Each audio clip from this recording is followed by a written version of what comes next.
Hello everyone, today we will discuss about the chapter magnetism.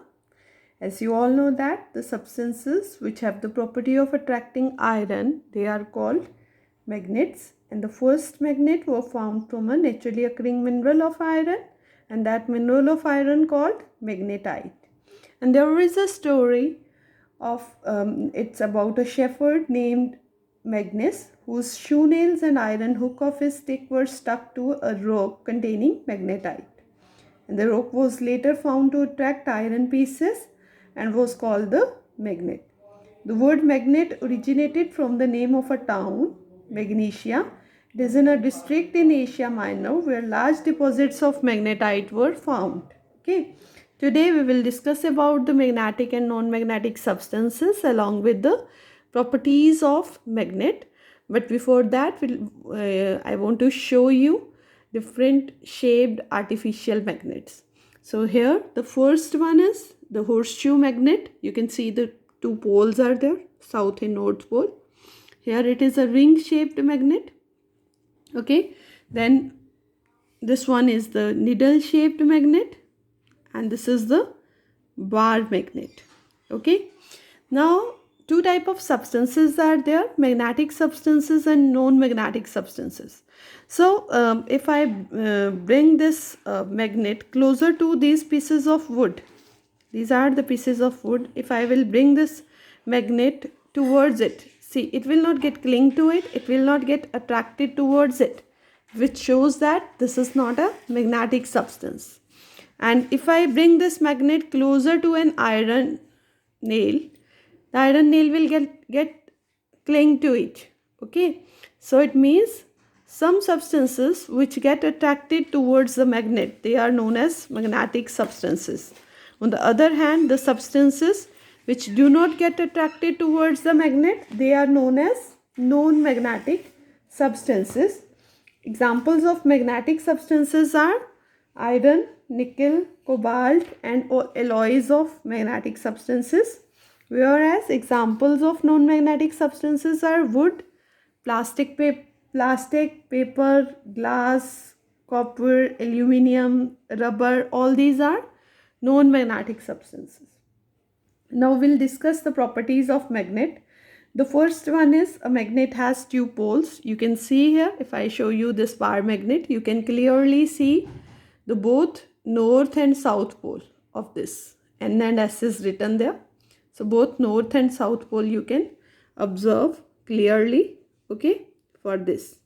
So first property is a magnet has two poles. Second property is magnetic poles occur in pairs only. Okay, so if this is a complete piece of magnet, okay, this is a complete piece of magnet. If I will break it down into two parts, so I have break it down into two parts, you can see the both parts have their own poles. Two poles are there, north and south poles. So we can say that a single magnetic pole is not possible, or a magnet has both north and south poles, and these poles cannot be separated by any means. Now our third property is, which is also known as the directive property of a magnet. If you suspend a bar magnet, it will always rest in a north-south direction. Next is a magnet attract magnetic substances. You can see here, if I place some magnetic substances over there, a magnet will always attract it towards itself. Okay. So this is the property of magnet, that it always attracts a magnetic substance towards itself. Okay. And our next property is attraction and repulsion between magnets. So here you can see, here you can see I have taken two bar magnets. So they show mutual attraction and repulsion. Like poles of magnet repel each other, whereas unlike poles of magnet attract each other. See here, I am going to bring, this is the south pole here. So I will bring the south pole of this magnet towards it. So when I bring the south pole towards it, it gets repulsion is there, it get repelled away. So repulsion is there. Whereas if I bring the opposite pole, like the north pole is there, I will bring the south pole of this magnet closer to the north pole. You will see it will get attract immediately. So this is the property that attraction and repulsion between magnet takes place, and attraction is there in opposite poles and repulsion is there in the same or like poles of the magnet. And the next is the magnetic induction. Magnetic induction is what? That the magnetism can be induced in a magnetic substance by bringing a magnet near it. I can show the magnetic induction by an activity. You can see here, I am taking a bar magnet and I will place it near an iron pin. Okay, iron nail I will place it. You can see there, iron nail get attracted towards it.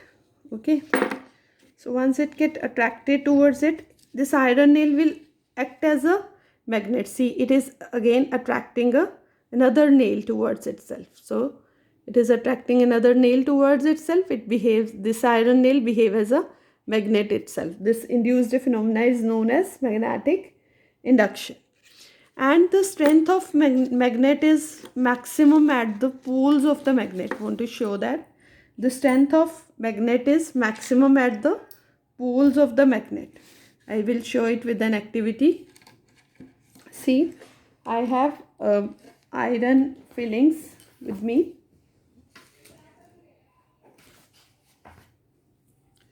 So I have iron fillings. I will place these iron fillings on this white paper. Okay, so when I will bring a magnet close to these iron fillings, what you will see,